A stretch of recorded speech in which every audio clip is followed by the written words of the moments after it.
اس سے آگے اللہ پھر مطالبہ کیا کرتا ہے؟ ایک مطالبہ کرتا ہے کہ اس دنیا میں تم ایک کام کرو، ایک کام کرو، چونکہ ساری کائنات میرے قبضے میں ہے، ساری کائنات میرے ہاتھ میں ہے، تو تم میری مان کے چلو، بس یہ میری مان کے چلو۔ جس زمین پر چلتے ہو یہ اللہ نے بنائی ہے، اس پر پاکیزہ بن کے چلو، اس کو زنا کا اڈا نہ بناؤ، اسے جوے شراب کا اڈا نہ بناؤ، اسے قتل و غارت کے اڈے نہ بناؤ۔ یا آسمان کی روشنیاں تمہیں اللہ نے دی ہیں، ان روشنیوں میں اللہ کے شکر گزار بنو، نافرمان متکبر نہ بنو، کہ زمین آسمان اللہ کے غلام ہیں، تم بھی اللہ کے غلام بنو۔ اس کے ساتھ ایک اللہ کا قول جوڑ دیں، عبدی انت ترید وانا ارید ولا یکون الا ما ارید۔ قرآن ایک ذہن سازی کرتا ہے اسی کی تائید میں اللہ کی بات، کہ اے میرے بندے، ایک تو چاہتا ہے، ایک تیرا اللہ چاہتا ہے، جو تم چاہتے ہو اللہ کے بغیر ہو نہیں سکتا، اور جو اللہ چاہتا ہے تمہارے بغیر کر دیتا ہے۔ تو میں چاہتا ہوں میرا چاہا بھی پورا ہو، اس کے بغیر تو زندگی کا مزہ نہیں ہوتا ہے۔ تو اللہ تعالیٰ ہم سے کہتا ہے فَإِن سَلَّمْتَ لِي فِي مَا أُرِيدُ، ایک کام کر دو، جو میں کہوں وہ کرتا جا۔ یہ ہم اپنے گھروں میں اپنے بچوں سے روز یہ ہم کر رہے ہوتے ہیں، یہ کرو یہ نہ کرو، یہ کرو یہ نہ کرو۔ وہ زیادہ شور مچائیں تو ان کو تھپڑ پڑتا، وہ ہم سے لاجک نہیں مانگ سکتے، ہم ان کا تم ابھی چھوٹے ہو، تمہیں سمجھ نہیں ہے، ابھی جو کہا جا رہا ہے وہ کرتے جاؤ۔ یہی بات جب اللہ ہم سے کہتا ہے تو ہم اللہ سے لاجک مانگنا شروع کر دیتے۔ میرا اور اللہ کا کیا مقابلہ ہے؟ اللہ کے علم اور انسان کے علم کی کیا اوقات؟ جو دیا ہے اللہ نے دیا ہے، انسان اس قابل ہے کہ اللہ کے حکم کی لاجک مانگے کہ زنا کیوں حرام ہے، شراب کیوں حرام ہے؟ تو اللہ تعالیٰ کہہ رہا ہے ایک کام کرو۔ میں تو مثالاً کہ ہم روزانہ اپنے بچوں سے کہہ رہے تھے یہ کرنا یہ نہیں کرنا، اسکول جانا ہے اسکول جانا ہے، وہ کہتا میں نے نہیں جانا، ہوگا جانا ہے۔ تو اللہ کہتا فَإِن سَلَّمْتَ لِي فِي مَا أُرِيدُ، برمنگم میں رہتے ہوئے جو میں کہتا ہوں وہ کرو۔ پھر کیا ہوگا یا اللہ کا کفیتک فی ما ترید، پھر جو تم چاہو گے سارا میں کر دوں گا، چونکہ کرنے والا تو اللہ ہے، جو کہو گے کر دوں گا، چاہے اسباب سے کروں چاہے بغیر اسباب کے کروں، اپنی غیبی قدرت سے کروں یا کسی سبب کا کے ذریعے سے کروں، جو چاہو گے کر دوں گا۔ اگلی بات بھی بتا دی وَإِن لَّمْ تُسَلِّمْ لِي فِي مَا أُرِيدُ، اگر تم اس سے ٹکر لے کے کھڑا ہو گیا کہ نہیں میں تو اپنی مرضی پہ چلوں گا، تو أَتْعَبْتُكَ فِي مَا تُرِيدُ، پھر تو دیکھ تو بڑا تھکے گا، بہت تھکے گا۔ وَلَا يَكُونُ إِلَّا مَا أُرِيدُ، میرے اوپر تیرے ارادے غالب نہ آ سکیں گے، لہذا تو ایک کام کر، سرنڈر کر جا، یا اللہ تو بتا میں کیا کروں۔ جیسے آپ لوگ کرتے ہو، جاب لیتے ہو تو ان کو اپنی شرائط سناتے ہو یا ان سے پوچھتے ہو کہ آپ کی شرائط کیا؟ تم جاتے ہی شرطیں سنانا شروع کر دو، کہنا جاب ویسے نہیں لب دی جاب میں سن ہور بڑے، تم تو کہو گے جی جو حکم مائی باپ، جبھی تو جاب چلے گی۔ تو یہی میرا اللہ کہہ رہا ہے کہ میری مانو، جو میں کہوں کر دو، جس سے روکوں چھوڑ دو، سود نہیں لینا چھوڑ دیا، شراب نہیں پینی چھوڑ دی، زنا نہیں کرنا چھوڑ دیا، نماز نہیں چھوڑنی قائم کر دی، روزہ نہیں چھوڑنا رکھنا شروع کر دیا، زکوٰۃ دینی ہے دینا شروع کر دی، سچ بولنا ہے جھوٹ سے بھاگ گئے، شرک نہیں کرنا، کسی کے آگے سر نہیں جھکایا، ہاتھ نہیں پھیلایا، پیسہ ہے حج کرو، جا رہے ہیں یا اللہ جا رہے ہیں، مال ہے زکوٰۃ دو دے رہے ہیں یا اللہ، ماں باپ بوڑھے ہیں خدمت کرو کریں گے یا اللہ۔ آپ نے حضرت عمر سے فرمایا عمر تیرے زمانے میں ایک شخص آئے گا، اس کا نام ہوگا اویس، اس کا قبیلہ ہوگا مراد، اس کی شاخ ہوگی کرن، اس کا رنگ ہوگا کالا، قد ہوگا درمیانہ، اور ایک سفید نشان اس کے جسم پر ہوگا۔ جب وہ آئے تو تم اس سے دعا کرانا، علی تو بھی کرانا، عمر تو بھی کرانا، اور میں قسم کھا کے کہتا ہوں کہ اویس جیسوں سے دنیا بھر جائے تو عمر و علی کے ایک بدن کے بال کے برابر نہیں، لیکن اس کے ذریعے سے ایک پیغام آگے پہنچانا تھا۔ تو حضرت عمر اور حضرت علی حیران ہو کر دیکھنے لگے کہ ہمیں کہا جا رہا ہے کہ اویس سے دعا کروائیں، وہ ہم صحابی وہ تابعی۔ تو آپ نے فرمایا اس نے ماں کی ایسی خدمت کی ہے، جب وہ ہاتھ اٹھاتا ہے تو اللہ ہاتھ واپس خالی موڑتا ہی نہیں۔ یہ پیغام پہنچانا تھا کہ ماں باپ کے آگے جھکو۔ جس دیش میں آپ رہتے ہیں یہاں کام کی رفتار بہت تیز ہے، ماں باپ اگر موجود ہیں تو کم ہی خوش نصیبوں والے ہیں جن کو کچھ اولاد کی خدمت ملتی ہے، ورنہ دیواروں کے ساتھ ہی زندگی گزر رہی ہوتی ہے۔ تو عمر رضی اللہ عنہ جب خلیفہ بنے تو ہر سال حج کرتے تھے، ہر سال ان کو ڈھونڈواتے۔ اب مجھے یہ نہیں پتا درمیان کے کوئی سال ہوں گے کہ ایک سال آپ نے حج پر سارے حاجی اکٹھے کر لیے، ایسے اپنے سامنے کا کھڑے ہو جاؤ بھائی، سب کھڑے کر لیے، کہنے لگے بیٹھ جاؤ سارے یمن والے کھڑے رہو، تو سارے بیٹھ گئے، یمنی کھڑے رہے۔ کہ سارے یمن والے بیٹھ جاؤ، قبیلہ مراد والے کھڑے رہو، تو سارے یمنی بیٹھ گئے، مراد والے کھڑے رہے۔ اس سال میں یمن گیا جماعت میں، تو اویس کرنی کے گاؤں گیا، ان کی جگہ پیدا ہوئے، جو ان کا قبیلے کے لوگوں سے ملا، اس علاقے سے گزرا، دیکھا کہ اچھا یہاں وہ ہستی پیدا ہوئی تھی۔ خشک پہاڑ ہیں، بالکل خشک پہاڑ۔ پھر آپ نے کہا مراد والے بیٹھ جاؤ، قرن والے کھڑے رہو، تو صرف ایک آدمی باقی بچے۔ تو آپ نے اس سے پوچھا تم قرنی ہو؟ کہ جی ہاں۔ اویس کو جانتے ہو؟ کہ جانتا ہوں، میرا سگا بھتیجا ہے، میرے بھائی کا بیٹا، لیکن وہ تو تھوڑا پاگل سا ہے، آپ اس کا کیوں پوچھ رہے ہیں؟ تو عمر رضی اللہ تعالیٰ عنہ رونے لگے، کہا وہ نہیں، تو پاگل نظر آتا ہے۔ پھر آپ نے پوچھا کدھر ہے؟ آیا ہوا ہے حج میں؟ ہے؟ کہ جی ہے۔ کدھر ہے؟ کہ جو اونٹ چرانے نکلا تھا عرفات کی طرف۔ تو حضرت عمر نے حضرت علی کو ساتھ لیا اور دوڑ لگائی اور پہنچے عرفات کی طرف۔ تو دیکھا تو ایک آدمی ایک کیکر کے درخت کے نیچے نفل پڑ رہا اور اونٹ اس کے چاروں طرف چل رہے ہیں۔ تو یہ دونوں حضرات بیٹھ گئے، تو انہوں نے اویس نے محسوس کیا کچھ آ گئے لوگ، تو انہوں نے نماز مختصر کر دی، سلام پھیرا۔ تو حضرت عمر نے پوچھا کون ہو بھائی؟ کہا جی مزدور ہوں۔ کہا تیرا نام کیا ہے؟ کہا جی اللہ کا بندہ۔ کہا بھائی ہم سارے کے بندے ہیں، میں پوچھ رہا ہوں جو نام تیری ماں نے تیرا رکھا وہ کیا ہے؟ تو وہ تو پہچانتا نہیں تھا کہ عمر کون ہے، علی کون ہے، وہ تو پہلی دفعہ حج پہ تھے۔ وہ کہنے لگا تم کون ہو میرا انٹرویو کرنے والے؟ انٹرویو تو میں اپنی طرف سے کہہ رہا ہوں۔ میں کہا تم کون ہو میرا پوچھنے والے؟ تو حضرت علی بولے یہ امیر المومنین ہیں عمر بن خطاب اور میں ہوں علی بن ابی طالب۔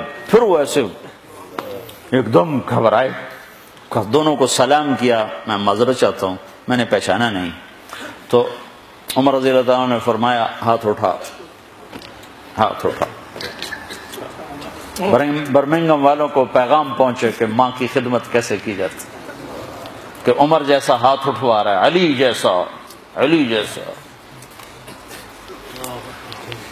تو وہ کہنے لگے میں آپ کے لیے کیسے ہاتھ اٹھاؤں، میری اوقات ہے کہ میں آپ کے لیے دعا کروں؟ کہاں، ہمیں ہمارے نبی کا حکم تھا کہ اویس آئے تو اس سے دعا کروانی ہے، کہ جب وہ ہاتھ اٹھاتا ہے تو وہ ہاتھ خالی نہیں آتے۔ کس وجہ سے؟ تہجد، جہاد، تبلیغ، ذکر، تلاوت، تسبیح، حج، عمرے، نمازیں، روزے، ذکر، تلاوت۔ کس وجہ سے؟ نہیں، ان میں سے ایک وجہ بھی نہیں، ماں کی خدمت کی وجہ سے۔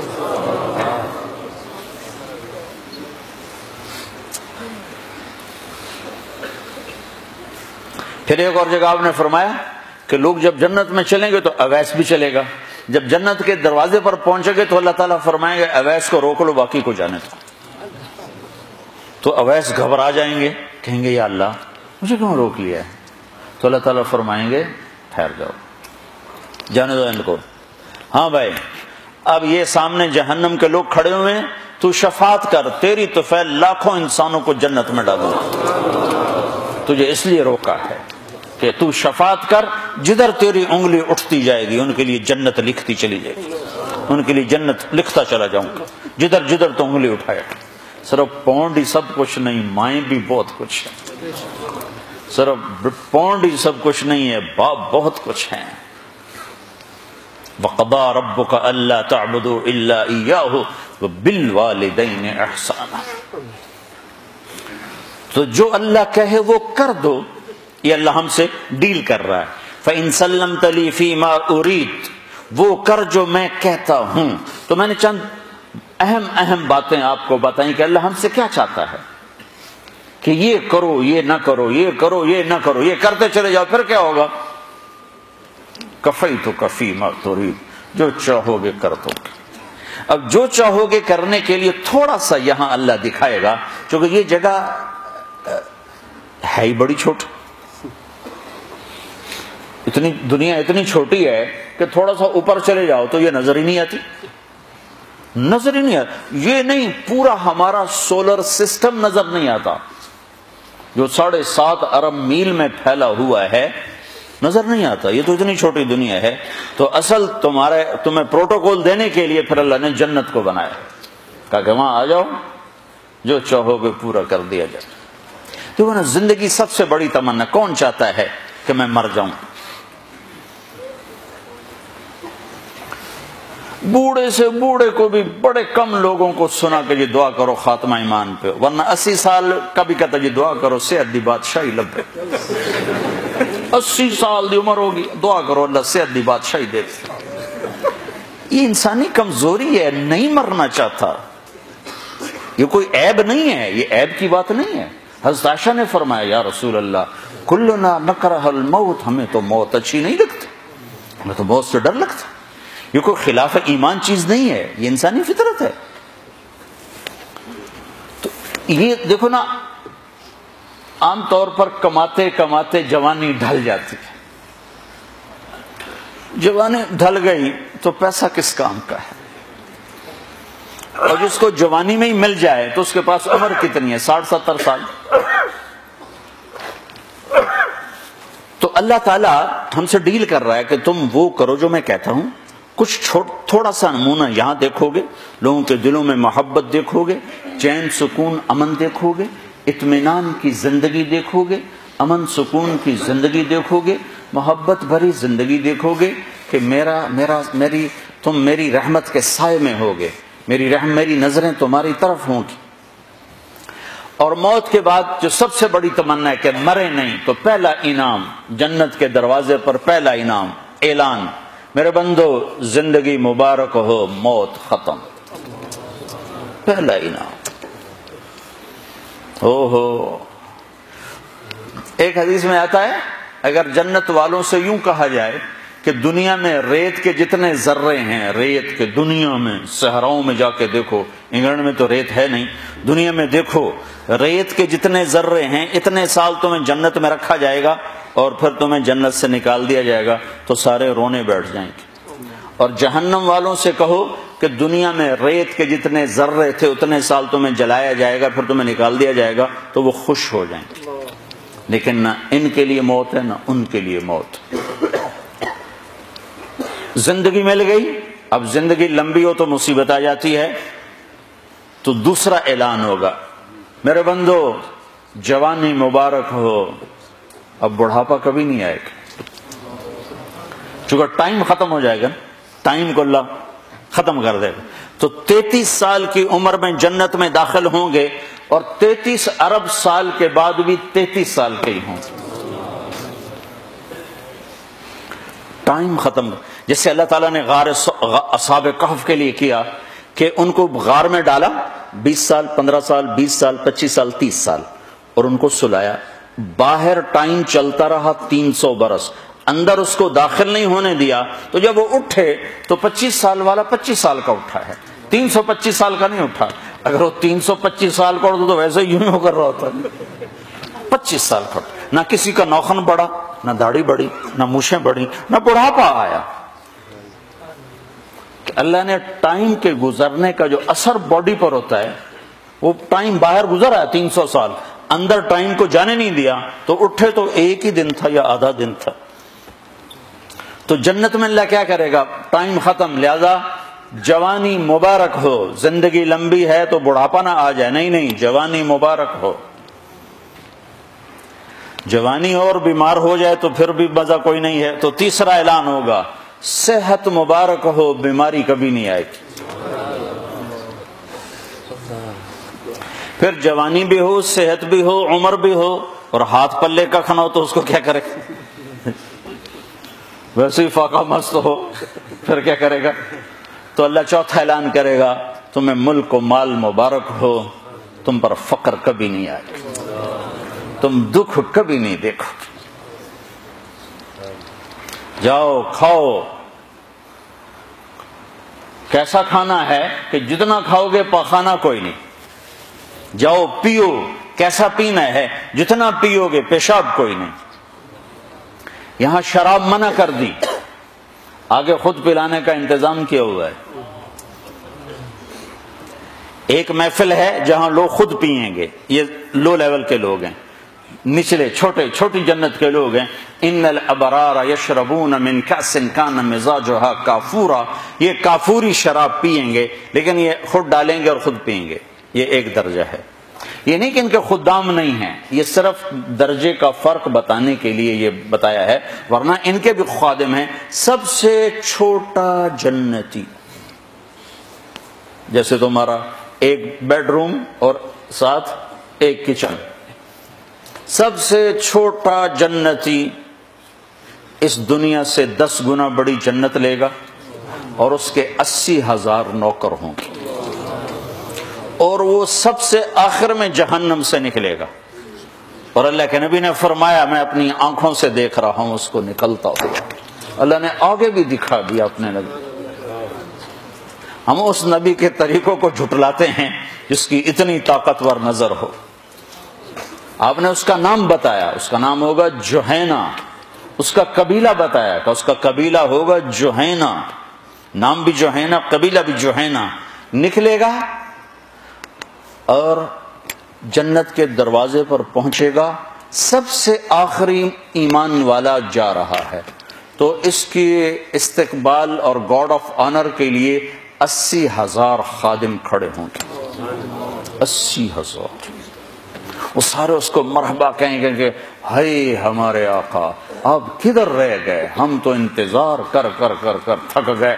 وہ کہے گا شکر کرو میں آ ہی گیا، میں نے بڑے لتر پھرے گئے، بڑی دھلائی کی تھی فرشتے ہمیں، شکر کرو میں آ گیا۔ سب سے چھوٹا جنت، سب سے چھوٹی جنت۔ تو پینے والے ہیں، یہ نہیں چلا، یہ نہیں کہ ان کے خدام نہیں ہیں، لیکن اللہ 3 درجے بتانا چاہتا ہے تو اس کی تصویر الگ الگ دکھا دی۔ ایک میں خود پی رہے ہیں، نوکر ان کے بھی ہیں لیکن دکھائے خود پی رہے ہیں، اور ان کی شراب کا نام ہے کافوری شراب۔ ایک درجہ اس کے اوپر ہے یسقون فیہا کاسا کان مزاجها زنجبیلا، ایک اوپر زنجبیل کی شراب ہے، وہ پلائی جا رہی ہوگی کہ خادم کے ہاتھ میں یا فرشتے کے ہاتھ سے یا جنت کی لڑکیوں کے ہاتھ سے ان کو پلایا جا رہا ہوگا۔ ایک سب سے اوپر کا درجہ ہے جہاں کی شراب ہے، اس کا نام ہے تسنیم۔ تسنیم یہ اوپر والوں کو خالص پلائی جائے گی، اور نیچے تمام درجات والوں کو تھوڑی تھوڑی ملاوٹ کر کے دی جائے گی۔ تو یہ جو اعلیٰ درجے کی شراب ہے تو اس کا پلانے والا بھی اعلیٰ ہونا چاہیے، تو وہاں اللہ کہتا ہے وَسَقَاهُمْ رَبُّهُمْ شَرَابًا طَهُورًا، وہاں میں خود اپنے بندوں کو پلاؤں، میں اپنے ہاتھوں سے پلاؤں۔ لے میرا بندہ بندی، تیرے برمنگم کے صبر کا آج بدلہ ہے، ہم دے رہے ہیں، ہم پلا رہے ہیں، ہمارے ہاتھوں سے پیو۔ ہر جس چیز سے روکا ہے ہمیں نقصان سے بچانے کے لیے ہے، جس چیز کے کرنے کو کہا ہے ہمیں نفع دینے کے لیے ہے، اور آگے ہر لذت کا سامان تیار کر کے آگے اللہ تعالیٰ انتظار میں ہے کہ میرے بندے آئیں گے تو ان کے لیے جنت کے دروازے کھلیں گے۔ پھر اللہ تعالیٰ فرشتوں سے فرمائے گا جاؤ میرے بندوں کو سلام کرو، تو فرشتے آئیں گے اور آ کر کہیں گے سلام علیکم، سلام علیکم، سلام علیکم۔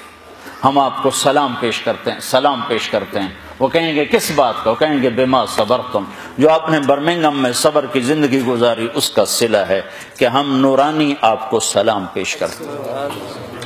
اتنے زیادہ فرشتوں کے سلام کا ایک نشہ ہوگا، ایک نشہ ہوگا کہ وہ فرشتے سلام کر رہے ہیں۔ ابھی وہ نشے کا مزہ لے رہے ہوں گے کہ ایک دم میرے رب کا عرش ایسے پھٹے گا اور میرا رب سامنے آ کر کہے گا سلام قولا من رب الرحیم، اب تمہارا رب بھی تمہیں سلام کرنے آیا ہے۔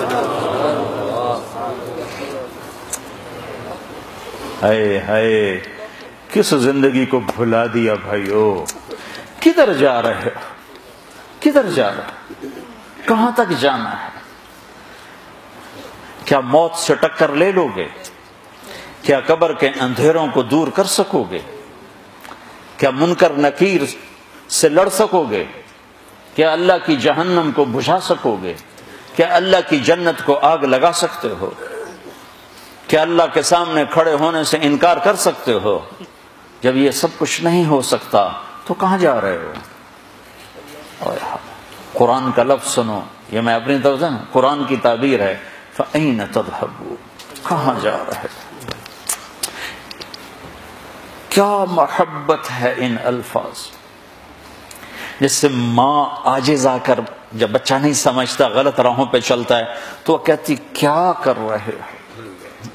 تو لفظ تو ہے کیا کر رہے ہو، لیکن اس میں جو ممتا کا درد ہوتا ہے، یا باپ عاجز آ کر کہتا ہے بیٹا کیا کر رہے ہو، تو اس میں جو باپ کی شفقت ہوتی ہے کہ آگے نقصان دیکھ رہا ہے کہ یہ میرا بچہ برباد ہو جائے گا، تو اس وقت بے بس کر کہتا ہے کیا کر رہے ہو، کدھر جا رہے ہو؟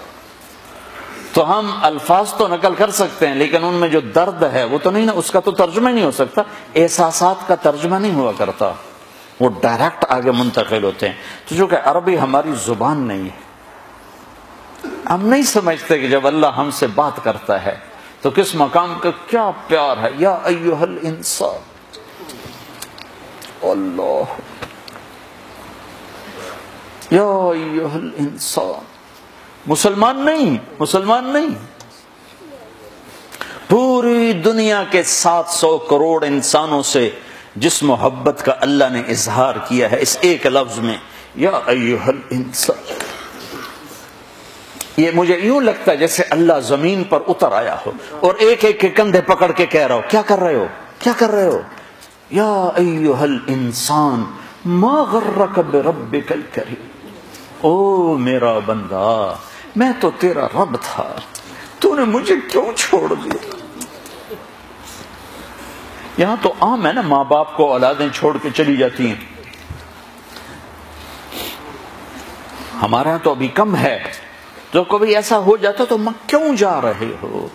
اس کیوں کے اندر جو درد ہوتا ہے، کدھر جا رہے ہو، اس میں جو درد ہوتا ہے، کیا کر رہے ہو، اس میں جو درد ہوتا ہے وہ ایک ماں کا ہے، ایک باپ کا ہے۔ اس کو اللہ سے جوڑو اور اللہ کی شفقت محبت کو لامحدود کرو، پھر اس لفظ کو سمجھنے کی کوشش کرو، یا ایھا الانسان، او میرا بندہ، ما غرک بربک الکریم، تو نے اپنے رب کو کیوں چھوڑ دیا؟ تجھے کس نے دھوکہ دے دیا؟ میں تیرا رب ہوں، تمہیں کس نے دھوکہ دے دیا؟ تو کیوں مجھے چھوڑ کے چلا گیا؟ الذی خلقک، میں نے تمہیں بنایا، فسواک فعدلک، تو روپ تو دیکھ شیشے میں کھڑے ہو کر میں نے تمہیں کیسے بنایا ہے۔ میں تیرے اوپر ظلم کر سکتا؟ ماں بچے پہ ظلم نہیں کر سکتی جو خالی ایک ذریعہ ہے، تو میں تو اپنے ہاتھوں سے تمہیں بنایا ہے، میں تیرے اوپر ظلم کر سکتا؟ اگر میں روکتا ہوں تو اس کے پیچھے تیرا نفع ہے، اگر میں کرنے کو کہتا ہوں تو اس کے پیچھے تیرا نفع ہے۔ فَأَيْنَ تَذْهَبُونَ، کہاں جا رہے ہو؟ اللہ اکبر، اللہ کہتا کہاں جا رہے ہو؟ کہ اللہ کو چھوڑ کر کہیں پناہ مل سکتی ہے؟ تو میرا رب کہتا ہے فَفِرُّوا إِلَى اللَّهِ، اس کے بالمقابل ادھر نہیں، ادھر آؤ۔ کدھر؟ اللہ کہتا ہے میری طرف آؤ، میری طرف آؤ، میری طرف آؤ۔ نہ کہیں جہاں میں امان ملی، جو امان ملی تو کہاں ملی، میرے جرم خانہ خراب کو، تیرے عفو بندہ نواز۔